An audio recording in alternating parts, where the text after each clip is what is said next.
We're both being honest. Well, honestly, we should never have sex ever again. I was thinking the exact same thing. Great. Can I get back to work? Yes, you can. Thank you. I'll be at your house at 8. I can see this is turning you on. I can see it in your eyes. All right, Sistas fans. Now, going back to last night's episode, the opening scene, I didn't really care for it all that much. I mean, yeah, you had an emotional moment between Fatima and Andi, but it was just, Fatima doing what she does, just claiming that she's done with Zach, and, Zatima as a couple is done, and then she leaves right as Gary shows up. And I mean, yet again, we have Andi and Gary exchanging words. Now, at first, I thought I was cool with it.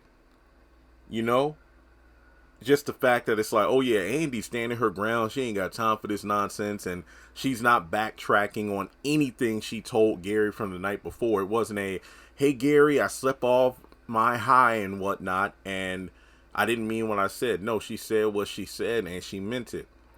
And then Gary is all, well, since we're being honest. And I'm like, nah, man, you ain't about to be honest. You're just about to be petty, because you're going to stand there and say that Andi isn't the best you had. But it's like, have you bought penthouses and Rolls Royces and full wardrobes and diamonds for any other woman?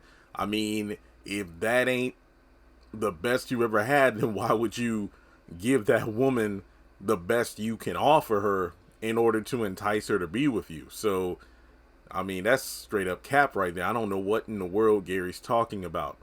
Now, from there, the longer the scene went on, the more I felt like, wow, this is Sistas season 1, where we would have those long 10-minute back and forth between Gary and Andi.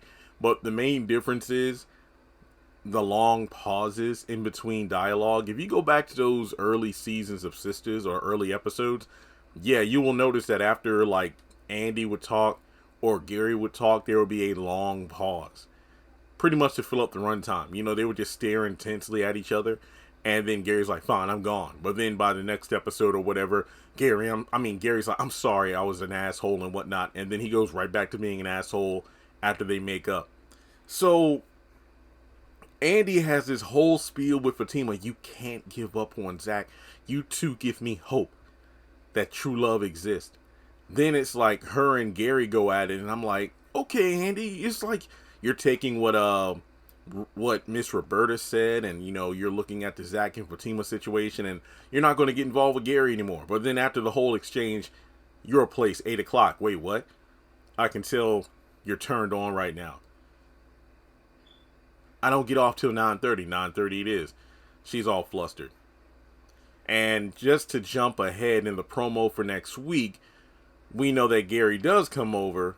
Andi is ready for sex, but Gary's like, nope, I'm not having sex. I feel like this was all a ploy to get back at her, to make her feel used and humiliated. So yeah, I'm going to go to her job, get her flustered, come over to her place later that night when she's ready for sex. I'm just going to be like, nah, I'm good, just to make her feelings hurt. So if things aren't officially done between these two yet, it's probably going to be done later that night, because if there's one thing Andi does not like, it's being humiliated, kind of like Fatima, or put in her place. Like, she can run her mouth and tell the truth to Gary all she wants to, but the moment he makes her feel a sliver of how she made him feel when she had, quote unquote, the power, she's going to drop him like a bad habit, just like she did with Robin and other men before. But yeah, I was kind of mad that I'm like, wow, we wasted up a good chunk of the episode on these two going back and forth, only for it to be, okay, we're going right back to square one. So I will admit that if what I just said a couple seconds ago turns out to be true, that Gary just wanted to get Andi aroused and then go over there to humiliate her, to make her feel like she made him feel, and that leads to these two splitting, then I'm all for it. Hell, it means that things are actually building up to what we know is going to happen, with Andi having new love interests. And it turns out that for quite a while now, Gary has had another woman who's been pregnant for 6 months on the side, who's now his fiance. So, holy crap. But yeah, the Andi and Gary scene, like I said, as an isolated scene, didn't care for it. But if it turns out it's building up to something bigger next week, yeah, good stuff. All right, well, with that being said, let me know your thoughts in the comment section below. Like and subscribe, and I will catch you in the next one.